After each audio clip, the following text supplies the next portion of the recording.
నిన్న సాయంత్రం రాజ్యసభలో మాట్లాడినటువంటి నరేంద్ర మోదీ గారు రాష్ట్రపతిని అవమానించే విధంగా కాంగ్రెస్ వాళ్ళు మాట్లాడినటువంటి మాటల మీద ఏ విధంగా అయితే గట్టిగా ఇచ్చేశారో ఆయన సమాధి గురించి కూడా మాట్లాడినటువంటి కాంగ్రెస్ వాదులకి గట్టిగానే ఇచ్చేశారు. ఖర్గే ఆధ్వర్యంలో నినాదాలు అలాగే వ్యతిరేకత ఇలా ఎంతో వ్యక్తమైంది. మొన్న నరేంద్ర మోదీ గారు కూర్చోబోతున్నటువంటి చైర్లో ఇంకా ఆయన రాలేదు సభలోకి రాకముందే మహిళల చేత అవమానించే విధంగా సోనియా గాంధీ మరి ప్లానో, మరి రాహుల్ గాంధీ ప్లానో, ప్రియాంక గాంధీ ప్లానో తెలియదు కానీ మహిళా ఎంపీల చేత నరేంద్ర మోదీ మీద దాడి చేయిస్తే అది ప్రపంచవ్యాప్తంగా కూడా అది ఒక పెద్ద నెగిటివ్ క్రియేట్ చేసేది. ఆ నెగిటివ్ ఏంటంటే మహిళా ఎంపీలే నరేంద్ర మోదీని ఇష్టపడడం లేదు, మహిళా ఎంపీలే దాడి చేశారు. ఇది నరేంద్ర మోదీ యొక్క పనితీరు, ఇది నరేంద్ర మోదీకి ఉన్నటువంటి వాల్యూ స్వదేశంలో అనే విధంగా బయటి దేశాల్లో చెప్పాలని ప్లాన్ చేశారు. ఆయన నిన్న సాయంత్రం సభలోకి వచ్చి మాట్లాడారు. నన్ను ఆపాలని ఇప్పటి వరకు చూశారు, కానీ నేను మొదలు పెడితే ఆపడం ఎవరి తరము కాదు. ఖర్గే గారు, మీరు వయసు రీత్యా చాలా పెద్దవారు, మీరు కూర్చొని మాట్లాడండి, మీరు కూర్చొని నినాదాలు చేయండి, తప్పేం లేదని కూడా సెటైర్లు వేశారు మోదీ గారు. బతుక ప్రేమ్ అనేవాళ్ళు, ప్రేమ దుకాణం పెట్టేవాళ్ళు నా సమాధి తవ్వుతారు. ఎందుకు నా సమాధి తవ్వుతారు? మీరు నా సమాధిని మీరు తవ్వలేరు. నా సమాధి ఎప్పుడు తవ్వాలో అప్పుడే తవ్వుతారు.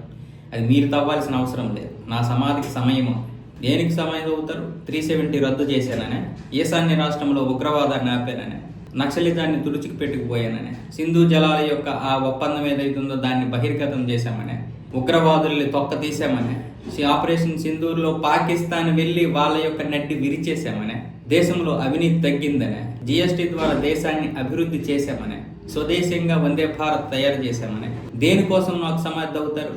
నా సమాధిని మీరు తవ్వలేరు అంటూ నరేంద్ర మోదీ గారు ఇచ్చినటువంటి స్పీచ్కి ఇక వాళ్ళకి ఎలానే సమాధానం చెప్పాలో తెలియక కాంగ్రెస్ వాదులు ఖర్గే గారి హయాంలో విరుచుకుపడ్డారు.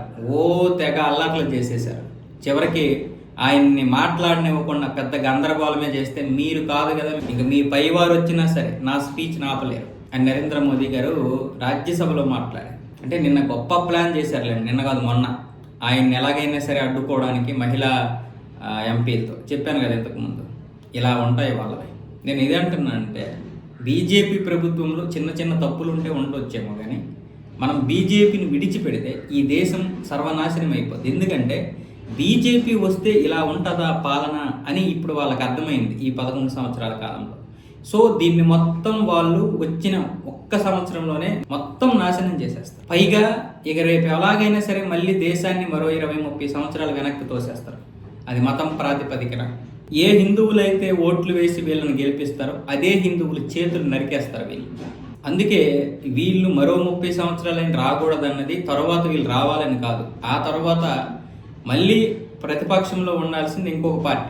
నేనేమంటున్నాను, అధికారంలో ఉండేది బీజేపీ అవ్వచ్చు, ఇంకోటి అవ్వచ్చు, కానీ అధికారంలో ఉన్నదైనా ప్రతిపక్షంలో ఉన్నదైనా సరే హిందుత్వ పార్టీ అవ్వాలి. అది నినాదం కాకూడదు, అది మన ఉనికి. ఈరోజు అమెరికాలో 2 పార్టీలు ఉన్నాయనుకోండి, రిపబ్లికన్లు, డెమోక్రాట్లు. వాళ్ళు ఎక్కడ మతం గురించి మాట్లాడరు, ఎందుకంటే అక్కడ ఉన్నది వాళ్ళే, దాని గురించి సపరేట్గా మాట్లాడాల్సిన అవసరం లేదు. ఈరోజు పాకిస్తాన్లో ఆ విధంగా ఉండదు, మతం గురించి మాట్లాడరు, అక్కడ ఉన్నటువంటి సమస్యల గురించి మాట్లాడుకుంటారు. ఎందుకంటే అక్కడ మరి రెండోది మతం ఉండదు అక్కడ. అలాగే మన దేశంలో కూడా ఈ పనికిరాని సెక్యులర్ పార్టీలు వద్దు మనకు కూడా ఇక్కడ ప్రతిపక్షం, అధికార పక్షం రెండు హిందుత్వం అయ్యే ఉండాలి. కాబట్టి ఇంకెప్పుడు కూడా హిందుత్వం గురించి మాట్లాడాల్సిన అవసరం ఉండదు, ప్రజా సమస్యల గురించి మాత్రమే మాట్లాడుకుంటారు. 2 అవే పార్టీలు ఉంటాయి. లేకపోతే ఇలాగే ఉంటుంది. ఈ చెత్త అంతా మనం భరిస్తున్నాం. పైగా ఈ చెత్తను తీసుకొచ్చి పార్లమెంట్లో, లోక్సభలో, రాజ్యసభలో పెడుతున్నాం మనం ఓట్ల ద్వారా. ఈ చెత్త వాళ్ళకి ఓట్లేసి అది ఆలోచించుకోవాలి.